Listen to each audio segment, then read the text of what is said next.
Senhora Presidente da Conferência Internacional do Trabalho, é uma honra receber a palavra e um gosto recebê-la na minha língua portuguesa.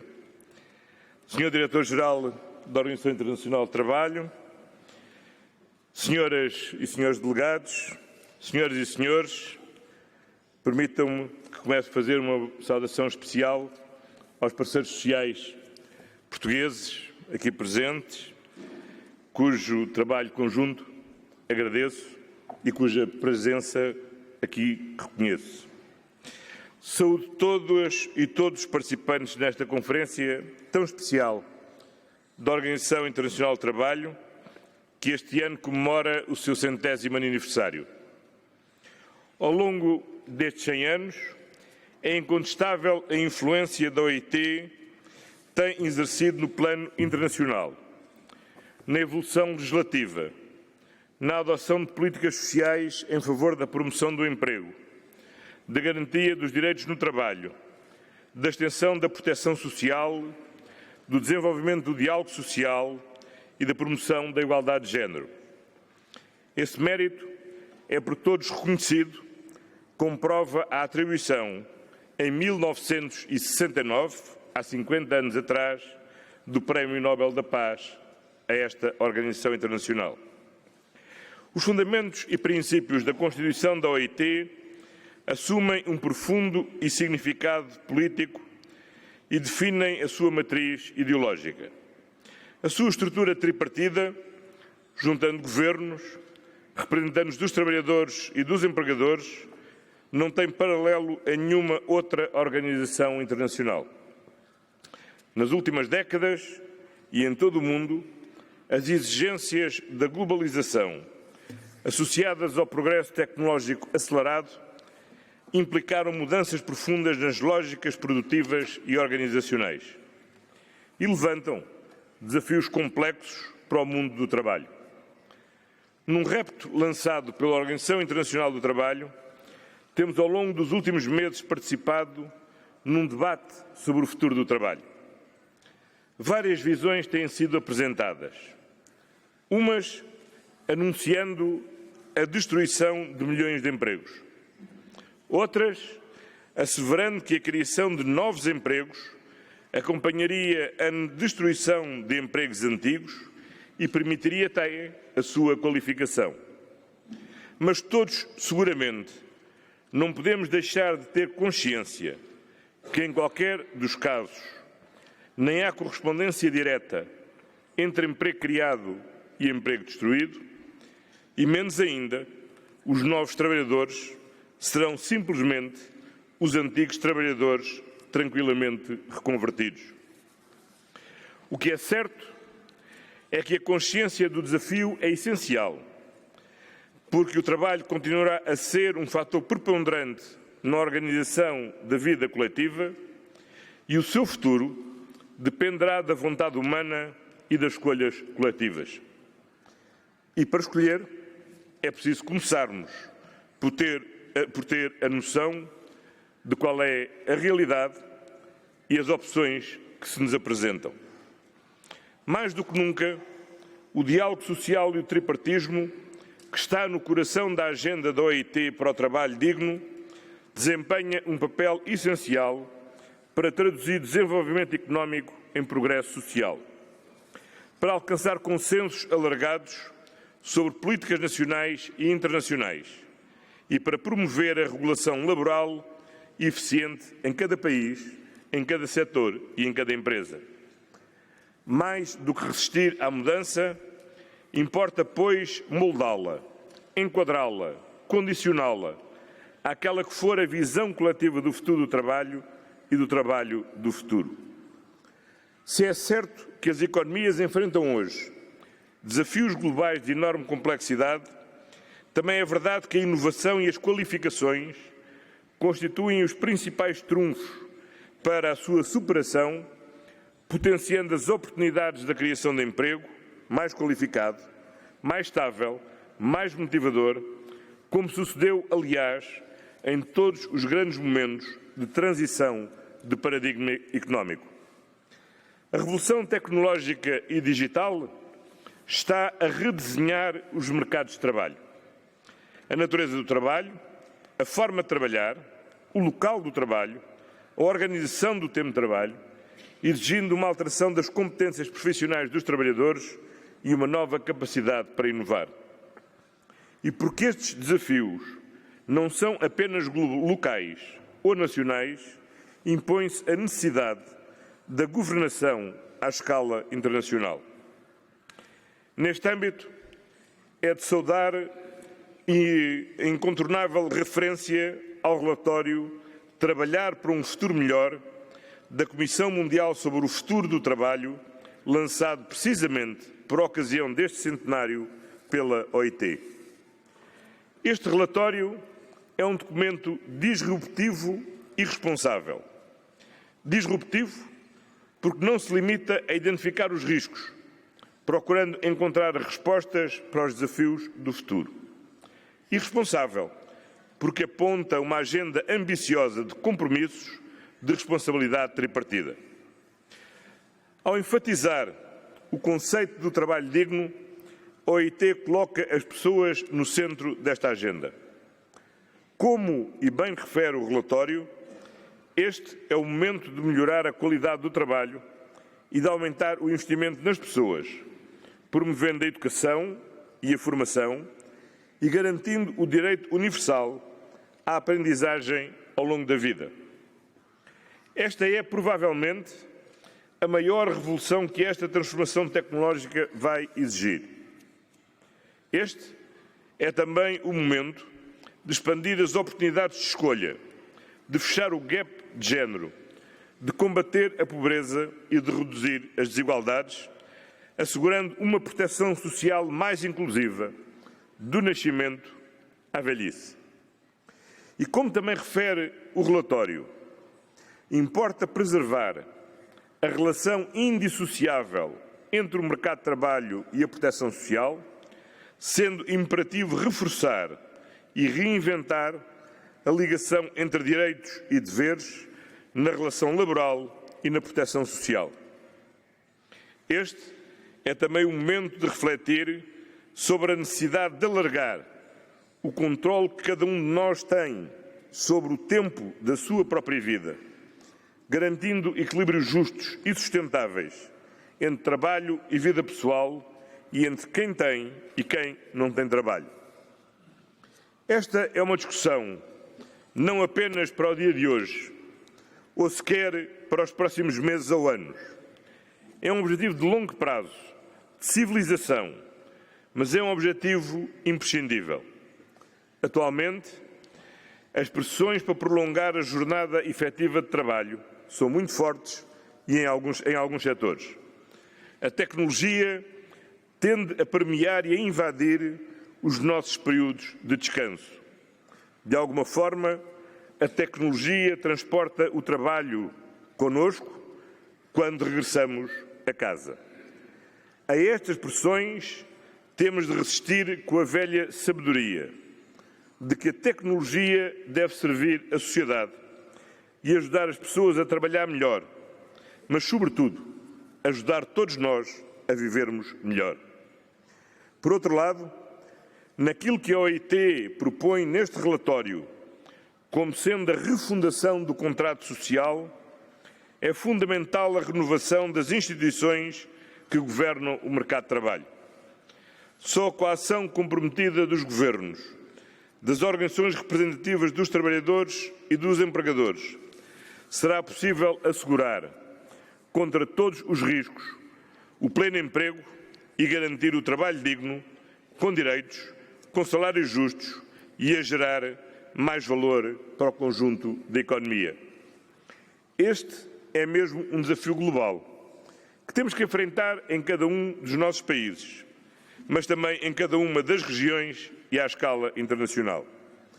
É nesse sentido que vemos como positivo que a União Europeia tenha consagrado há um ano em Gotemburgo os princípios essenciais do pilar social da União Europeia e que na agenda estratégica que vamos discutir para os próximos 5 anos se proponha concretizar os princípios aprovados em Gotemburgo num verdadeiro plano de ação que garanta a transição neste tempo tão desafiante de desafios demográficos, tecnológicos e climáticos. E devemos aqui aproveitar este momento histórico do centenário da Organização Internacional do Trabalho para transformar o relatório que a OIT apresentou num verdadeiro instrumento de ação que nos mobilize e vincule a todos, como espero que aconteça com a resolução que vai ser aprovada ou votada na próxima sexta-feira. Senhora Presidente, senhoras e senhores delegados, também em Portugal as questões do mercado de trabalho estão bem vivas na agenda política e no debate público. Temos um compromisso sólido com a OIT desde há mais de 40 anos e durante os anos mais difíceis da crise económica e financeira que nos atingiu, a OIT foi decisiva por trazer para o debate dados e estudos que ampliaram o nosso conhecimento sobre as realidades do mercado de trabalho em Portugal. Por exemplo, a ideia de que no nosso país tínhamos um mercado laboral excessivamente rígido e que, por isso, o aumento da produtividade exigia a flexibilização das leis laborais, foi uma das noções que foi possível contrariar com base precisamente nos estudos comparativos elaborados pela OIT. Durante o período da crise, as políticas de autosustentabilidade e a insistência num modelo de competitividade assente na desregulação laboral e nos baixos salários tiveram um impacto muito negativo na economia e no emprego. O desemprego atingiu, então, patamares nunca conhecidos em Portugal, chegando a alcançar a taxa de 17,5%. Ao mesmo tempo, o país sofreu uma vaga de emigração sem paralelo desde os anos 60 do século XX, gerando perdas no seu capital mais valioso, as suas pessoas, o seu talento e as suas qualificações. Foi particularmente penoso para o país a perda de jovens, muitos dos mais qualificados, num contraste, aliás, bastante gritante entre esta imigração do tempo da crise que vivemos recentemente com a velha imigração do século passado. É por isso que o governo português assumiu desde o primeiro momento a necessidade de abandonar a ideia incoerente da austeridade expansionista a que o país foi sujeito durante a crise. Pelo contrário, investimos numa estratégia para a economia e para o emprego que combina a modernização e a inovação das estruturas económicas com a valorização do trabalho, repondo rendimentos e direitos e criando empregos. É por isso que nos comprometemos e cumprimos com a reposição de rendimentos e com o aumento faseado do salário mínimo de 20% ao longo dos últimos 4 anos. É por isso que iniciamos um programa de combate à precariedade, que revimos as políticas ativas de emprego e relançamos o diálogo social, alargando a concertação social, o debate em torno de uma estratégia para a década que visa superar bloqueios estruturais da economia portuguesa. Uma estratégia de crescimento sustentável não pode passar pela desvalorização do trabalho. Deve apostar na criação de valor acrescentado. Isso implica um grande empenho na correção do nosso atraso estrutural em matéria de educação, de formação e de qualificação de toda a população. E, de facto, só a aposta num modelo de desenvolvimento competitivo permitiu relançar a economia portuguesa e o emprego de forma sustentável, criando condições para a geração efetiva de riqueza e de bem-estar e para uma crescente afirmação externa do nosso país. E é por isso que também apostamos na inovação tecnológica e no reforço da articulação entre os sistemas de formação e de ensino e os tecidos produtivos. Porque se há coisa que todos sabemos sobre o trabalho do futuro, é que exigirá mais qualificações e não menos, mais inovação e não menos. Os resultados destas opções são hoje visíveis. Nos últimos 3 anos, o Produto Interno Bruto português cresceu 7% acima da média da União Europeia, permitindo uma convergência real com as outras economias da União Europeia, o que não acontecia desde que tínhamos aderido ao euro no início do século. O desemprego caiu 5,6 pontos percentuais desde 2015, atingindo agora a taxa de 6,5%, a mais baixa dos últimos 16 anos. O desemprego de longa duração e o desemprego juvenil diminuíram mais que o desemprego total. Ao mesmo tempo, a segurança do emprego aumentou, visto que os contratos permanentes representam 81% da criação líquida de postos de trabalho. Temos, assim, conseguido aumentar o rendimento das famílias e diminuir o risco de pobreza. Não posso deixar de salientar que a definição destas novas políticas beneficiou de uma estratégia de concertação com os parceiros sociais. Porque não há crescimento económico sem investimento e não há investimento sem confiança. E o sucesso destas políticas só foi possível porque assentou na confiança mútua que foi estabelecida, quanto à solidez de uma política que, ao mesmo tempo que reforçava a reposição de rendimentos, criava melhores condições para o investimento. E foi assim que, ao longo destes anos, o crescimento da nossa economia assentou essencialmente no crescimento do investimento privado, seja de investimento direto estrangeiro, que escolheu Portugal como local para investir, quer de reforço do investimento das empresas nacionais e, por outro lado, na melhoria da sua competitividade internacional, tendo aumentado em todos os setores a sua capacidade de exportação e a conquista de cota de mercado. Creio que ficou assim claro que a competitividade da nossa economia não passava pelo empobrecimento coletivo, mas, pelo contrário, por uma boa estratégia de apostar na modernização do tecido económico, no reforço das condições de vida dos trabalhadores, na sua qualificação e na dignificação do trabalho como condições essenciais para um crescimento sustentado, no investimento empresarial e na competitividade internacional das nossas empresas.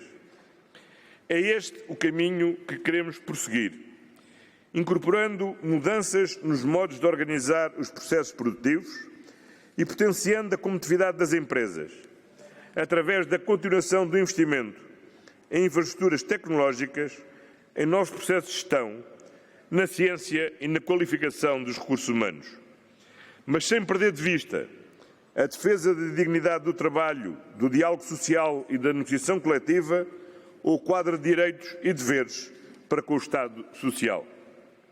No fundo, garantindo que no futuro o trabalho será sempre trabalho com direitos. Estes são os princípios fundamentais de uma economia inovadora e criativa, que gera riqueza e cria emprego, mas também uma sociedade mais justa, solidária e inclusiva, que democratiza o trabalho e o bem-estar e não deixa ninguém para trás. Nesta agenda de futuro, contamos com o contributo inestimável da Organização Internacional do Trabalho, como um dos atores mais relevantes da governação global, unindo esforços com os seus parceiros aos níveis internacional, regional e nacional para defender a dignidade do trabalho e o importante legado que construiu nestes 100 anos. O futuro do mundo não é seguramente uma corrida para baixo. Tem que ser, pelo contrário, a partilha crescente, cada vez mais alargada e sustentada, dos melhores modelos sociais, mais inclusivos e que geraram maior dignidade no trabalho e maior prosperidade partilhada por todos. É neste futuro que queremos continuar a construir ao longo dos próximos 100 anos e podem contar connosco no desafio que têm pela frente. Muito obrigado.